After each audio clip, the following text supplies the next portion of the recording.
In Europe, there's thousands of seismometers recording the ground vibrations of the Earth continuously.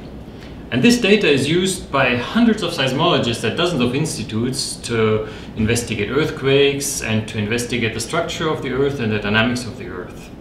In EPOS Seismology, we provide an integrated way of accessing all this data and all these products that are derived from that data, so that we can actually promote research in seismology using all the wealth of data that is collected by all these different groups all around us. We have Orpheus, which is actually our organization where the national networks providing waveform data have organized themselves since a long time. So we provide direct access to the seismic waveforms recorded, we provide access to the information on the stations, we provide access to strong motion data parameters, all under the waveform pillar, as we call it.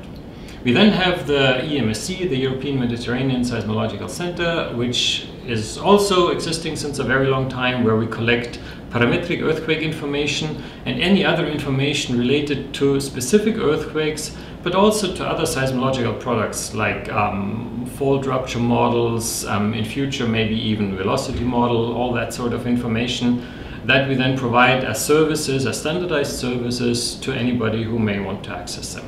And as a third pillar, we have the earthquake hazard and risk services, where we provide all sorts of information about hazard assessment in Europe, about the foundational data for earthquake hazard assessment, and about the way how you calculate hazard assessment for Europe.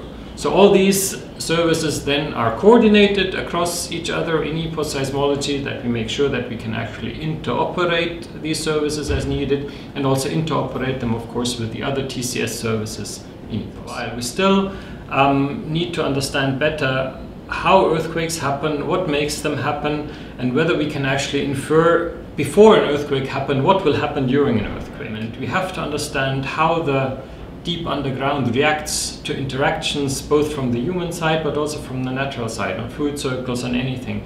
This is all related. We can monitor the dynamics of the Earth with the data that we collect in the ECS seismology and TCS seismology.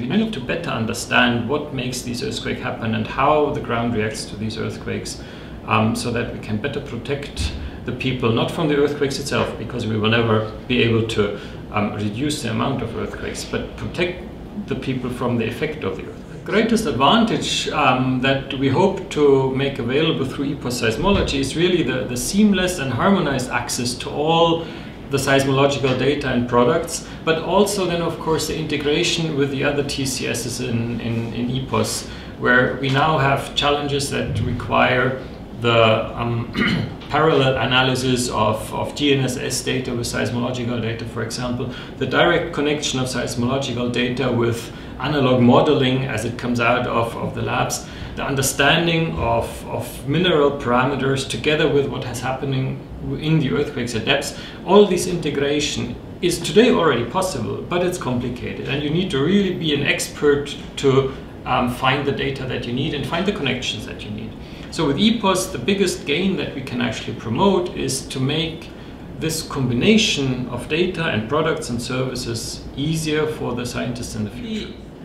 Give easier access to research, to researchers for the data that they want. But with EPOS, research is easier.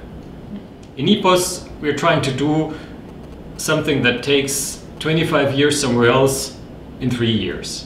And that at the moment is certainly a challenge, and I think our second challenge is that we have been bottom-up organized. We put money in wherever we found it and produced new products, produced new results, trying to keep it up. Now we suddenly are supposed to have 5-year budgets and a detailed assessment of how much money we need. We always use the money that we have. We never got the money that we need. And I think this is one of the biggest challenges in EPOS.